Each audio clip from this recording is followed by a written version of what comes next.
Um bom livro que li durante este período de quarentena, em decorrência da pandemia, foi esse aqui, São Francisco de Assis, pelo escritor Hermann Hesse, um livro fininho, da editora Record, que custa em torno de R$ 18, R$ 20.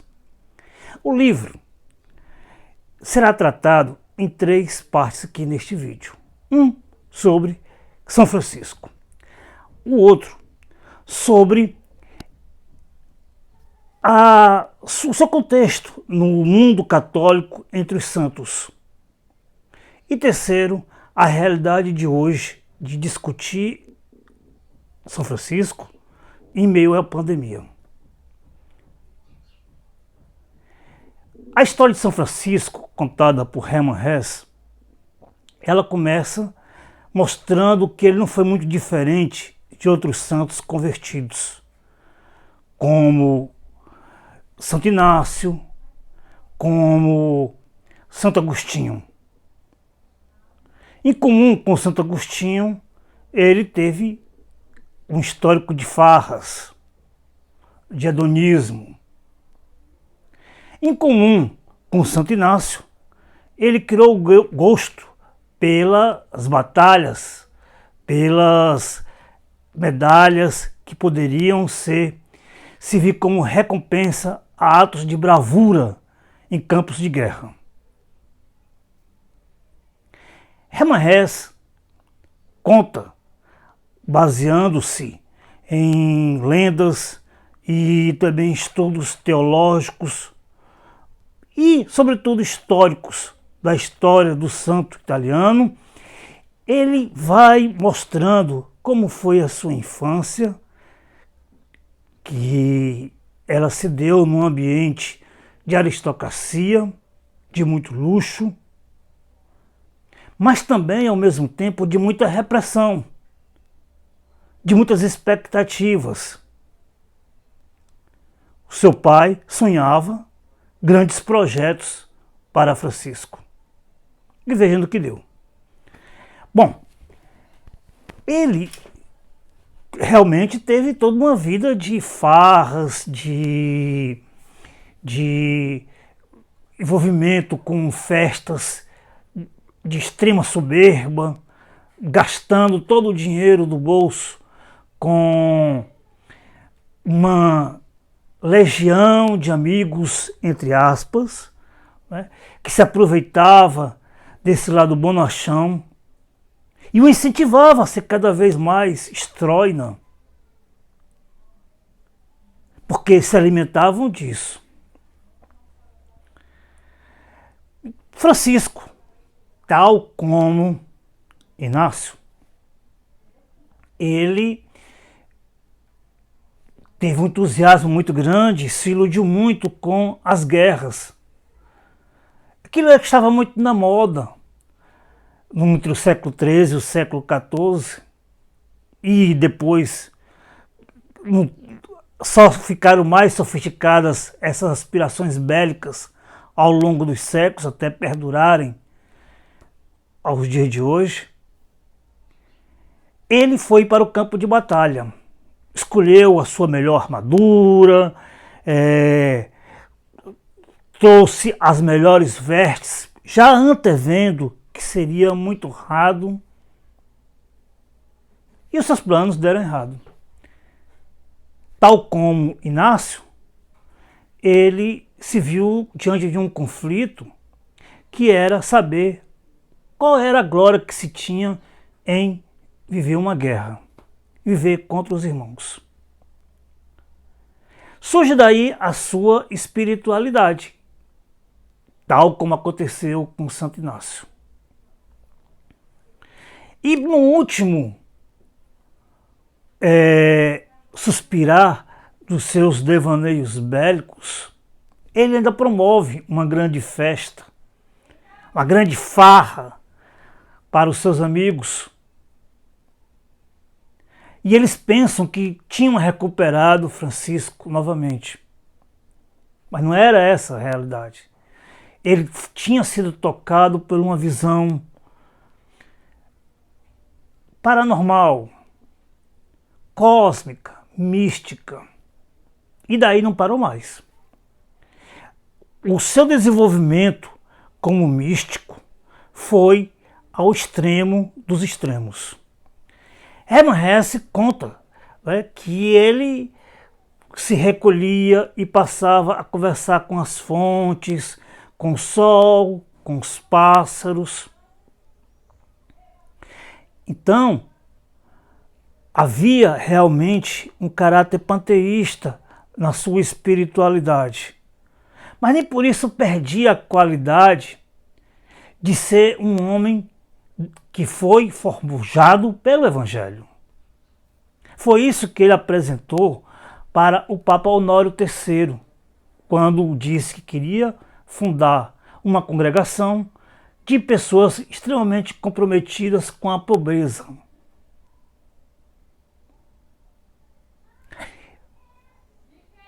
São Francisco não deixou grandes escritos, não deixou grandes pensamentos, tal como Santo Agostinho.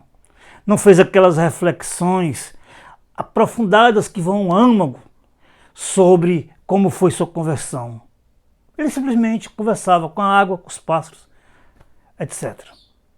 E daí veio toda uma devoção, toda uma história do culto a São Francisco que se desenvolveu em todo o mundo, e no Brasil particularmente, e muito mais particularmente no Ceará, passou a ser um santo milagreiro. Haja vista o exemplo de Canidé. Há duas representações sobre a morte de Francisco. Uma é de um afresco de Giotto, pintor italiano, em que mostra Francisco sendo arrebatado por anjos, numa alegoria que poderia também caber a vários outros santos, tais como os convertidos e os não convertidos. A outra representação, ela se dá por meio de uma lenda, a de que São Francisco de Assis, quando morreu, ele foi exaltado numa grande cantoria, numa grande sinfonia, por roxinóis e outros pássaros.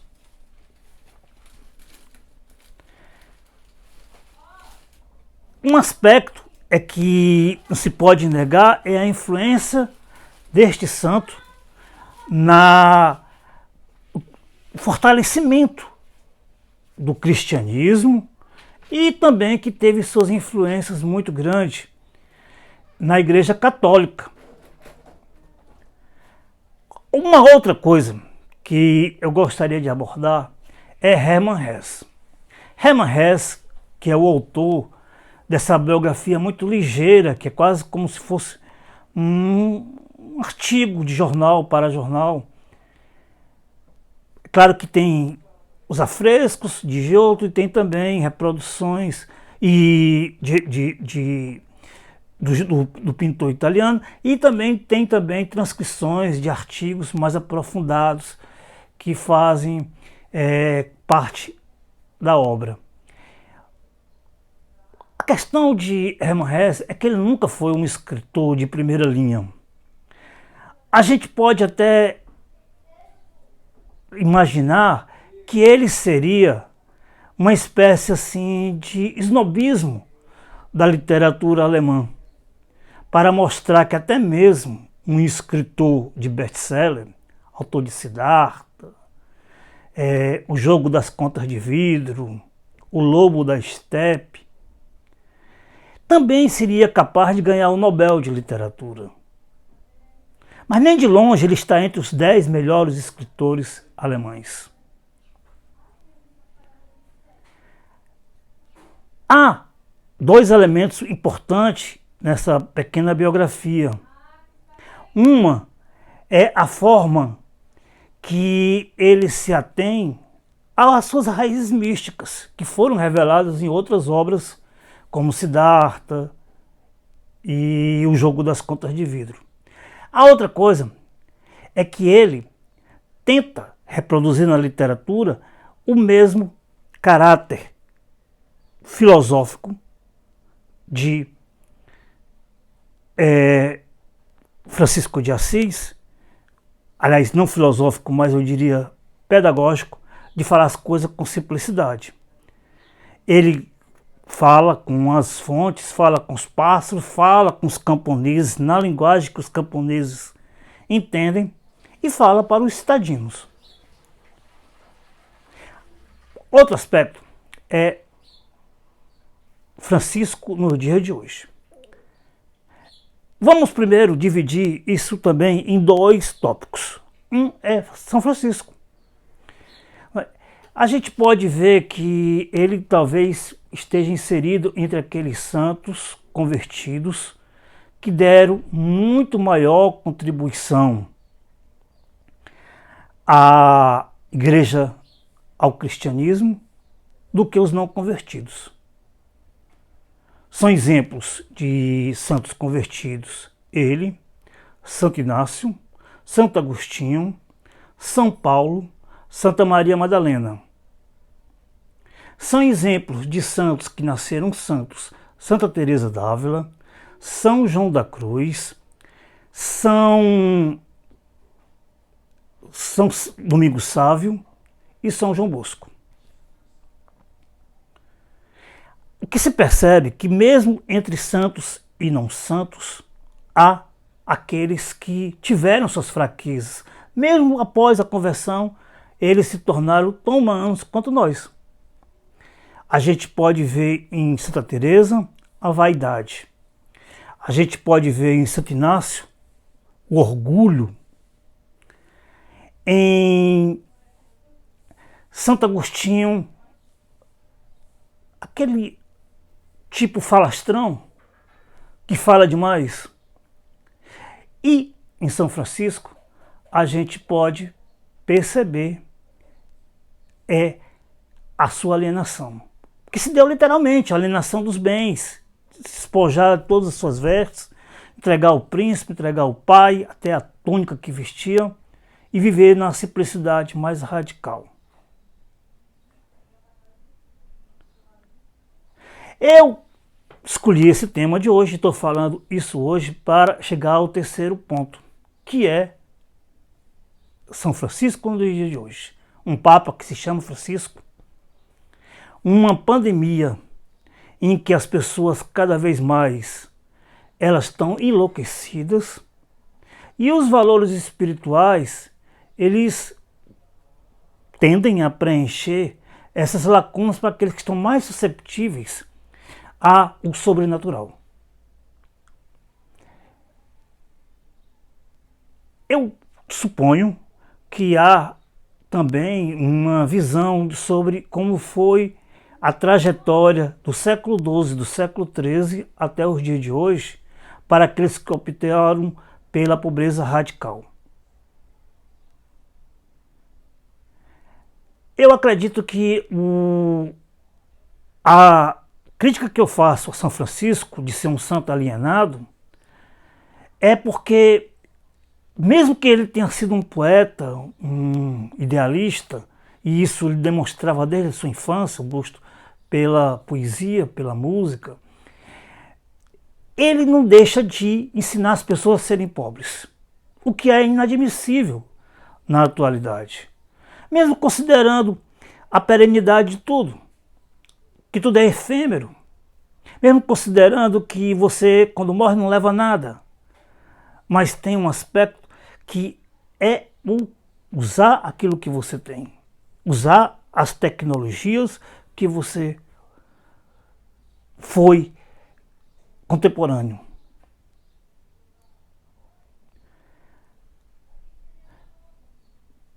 A mensagem que fica, ela se dá nesse sentido. Mais do que nunca estamos necessitando de Deus. Mais do que nunca estamos necessitando de exemplos de pessoas santas. E mais do que nunca precisamos abandonar a loucura e recuperar a nossa consciência para ser crítico, até mesmo perante os mais santos.